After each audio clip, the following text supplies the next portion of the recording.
Hey you guys, it's Jenny Layton with the Happy Gal. Okay, I'm trying to get where there's good lighting, which is nowhere in my house. Oh my, and I look really washed out. Well, welcome to this Facebook Live. I am having what I call a B day, and my boot campers all know what that is. That's when everything doesn't go according to plan, and you have to just shift everything down into the next available time slot. So today I'm going to talk about clearing the clutter from your counters, but I thought it might be kind of interesting for you guys to see. You know what? I have B days too, and I just have to kind of roll with it. So so today, by now, I would usually be showered and ready to go, and my house would be clean, and here we go. We've still got all of that to do. Hey, Kelsey, it's fun to have you on. Well, are you back from Europe? You'll have to post and tell me if you're back yet. So anyway, I have had some extra stuff going on. And it's like taking up my bandwidth. And so I do want to talk about clearing clutter from your counters. And so I'm going to tell you about that in just a second, but I just thought it would just be good to talk through this, because do you guys ever notice when you take on new things, how your systems get interrupted and your habits get interrupted? I'm really noticing that this week. So I wanted to talk through that for just a second, and then we'll talk about clearing counters. And I can see a bunch of you on. Say hi if you're here, and kind of tell me where you're watching from too. It's just fun to feel like we're all just hanging out together. So anyway, we've decided in our family for a month we're going to be kind of healthy. Oh, Kelsey can't hear. Kelsey, are you in Europe still? I'm wondering if maybe it's the connection. Somebody else comment if they can hear, because if not, I'll jump off and do a new one. Anyway, comment if you can hear or not. Okay, so I'll just kind of hope that everybody can hear because no one else is commenting. So my family just decided we're going to get a little healthier. We have a couple things in our family I've got my eye on, a couple of little health things, and we have thought it might be smart for us to not eat gluten for a month. Oh my gosh, has anybody tried to do that before? It is takes a lot of planning, and the kids are on board. I've got a really hefty incentive that I've given them. But anyway, if anybody has any suggestions on how to eat gluten-free, especially with kids, post them in the comments or message me, because it's a little bit tricky and I'm having to be really prepared. Hence my chaotic life, because I'm cooking breakfast and making lunches that are kind of crazy. But here's the point of sharing all of that with you. Aside from the fact that if you know how to be gluten-free, I would love to have some suggestions. I don't think this is a lifetime thing for us, but we're just trying it for a month and seeing if some things that we're seeing is going to go away. But anyway, I'm just sharing it because I always talk about how our time is like bandwidth, right? Like if you think about how much storage space is on a disk or something, or on a thumb drive, you've only got that much, and that's all you get. And if there's something really important you need to put on that storage space, you have to cut out other things, so that you have to delete other things, right? So that you've got space for that new thing that you want to have. And that's kind of what I'm noticing with this gluten-free thing, is like it's really kind of like adjusting my life a little bit, and there's some things I'm having to not do so that I can pay special attention to this new priority that I have. And it's okay, because I know how the brain works, right? I know that it's a little bit of extra time, and I'm going to automate it, and it's going to become habit and a lot easier. But it's just in that beginning phase where I'm like, wow, this is a lot of work. So anyway, this is what you get sometimes. You get B days when you're trying something new. So to any of you guys who are trying to get organized, trying to do some new goals, whatever you're feeling, just this is part of the process as life gets disrupted a little bit and things don't look as good and work as well. But I've got my eyes on the prize, right? Like we're going to get some new habits. The kids are eating so much healthier just even in 3 days. I love it.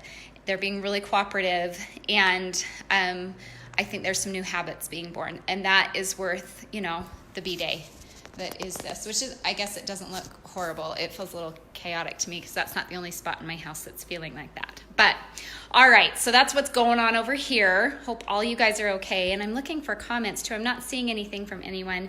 Sometimes I miss them. So if the sound is off or whatever, let me know. Do you guys want to talk about countertops and clearing clutter?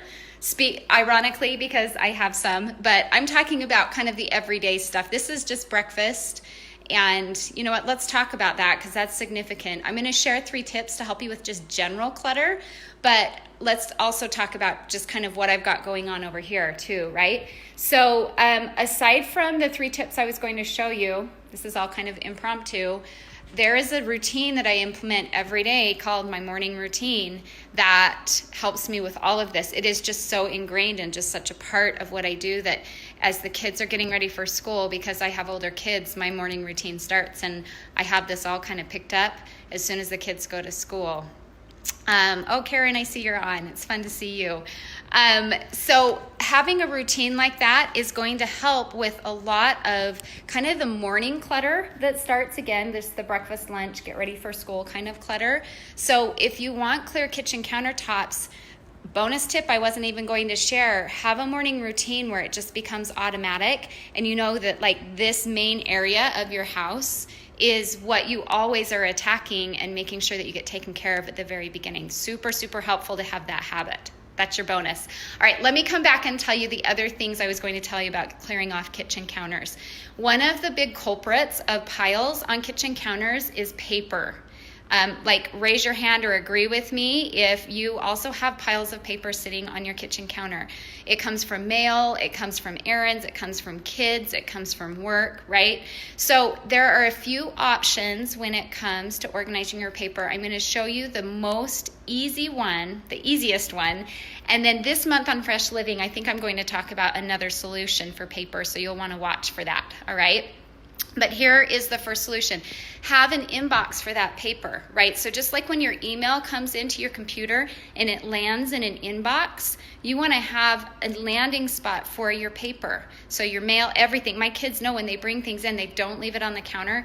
It goes right in, let's see, am I showing you? This drawer right here. And I just did my paper appointment yesterday, so most of the paper is out of there. There's some new mail that went in, but that's how I capture all of my paper in one spot. So think about when you're going through your email, the last thing you want to do is hunt all over to find them, right? Like you want to come right to the spot where you know what all is, and then you can process it. Same thing with your paper. So that's a great solution. It's not the end-all solution, and I'll just kind of claim that right now. There are some other steps that you need to make sure you're processing it. You don't want to be stashing things away all the time, but just for the peace of mind and clear counters, you want to have an inbox for your paper. All right, so that is tip number 1, because they say that external clutter creates internal clutter, and I wonder if any of you guys can relate to that too, right? Oh, Cindy, I see that you just jumped on. It's fun to see you. Hope you're doing awesome. So external clutter becomes internal clutter, and when you have a lot of piles on your counters, haven't you guys felt how that can make you kind of crazy, right? So inbox for your paper. Okay, second thing is think of all the junk that's always sitting around on your counters, and I bet some of it is keys and your wallet and your phone and your charge cords, right? Like that kind of stuff that you use a lot, it needs a home. Okay, so depending on what your kitchen is like or what the area is like when you first walk in, create a little station for your keys and your paper clutter and stuff. I'm going to show you mine real quick, or not your paper clutter, but your keys and your phone and your chargers. I'll show you mine really quick. Okay, this is so hard to do. Let's see, do you see that? So I've got my little key holder, and I don't know if you can, I've got my charge cord, that's where we charge things. I've got this little box of where, like there's a lint roller for when we walk out the door. I'm sorry, I'm not seeing that I can, oh, I can totally flip my camera around.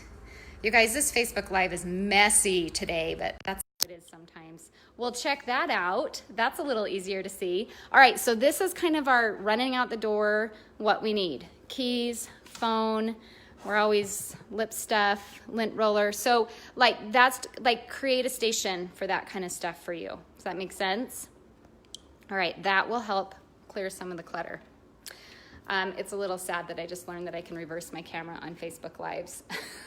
Okay. Anyway, it's a B-day, and I haven't had gluten for 3 days. Maybe that's it. I don't know. All right, last thing I wanted to share with you guys. There are random things that end up in your main living area, like your kitchen counters, that belong all over the house, right? So I'm looking around right now.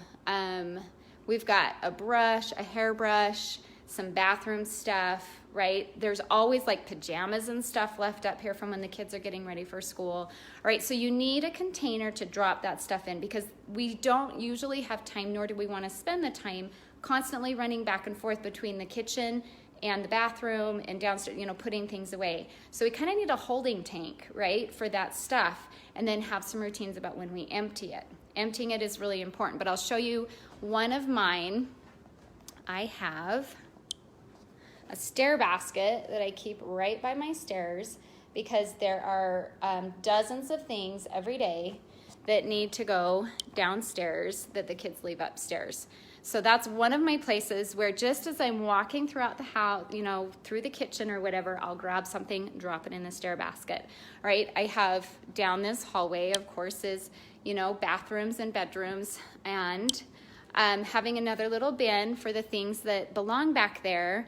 I'll either put them away as I'm going back there or I'll just collect it in a bin and then drop it off as I go back there. All right, so those 3 habits, something for your paper, something for your daily stuff like your keys and your cords and things, something for all the miscellaneous stuff that just ends up that needs to go back into the other parts of the house. Having homes for those things and a system to empty them is super important. Plus that bonus tip I gave you of having a morning routine to just get things off to a good start right at the beginning of the day, those are going to help clear your clutter. All right, you guys. Well, thanks so much for all of you joining on. It's so fun to see all of you on here, and we're going to get it together over here. We're going to get this gluten-free thing figured out, at least for another couple of weeks. Again, any suggestions you have, I'm totally open to them, but high five to my kids for being good sports, and I'm proud of them. And anyway, thanks for joining me, and we'll talk to you guys soon.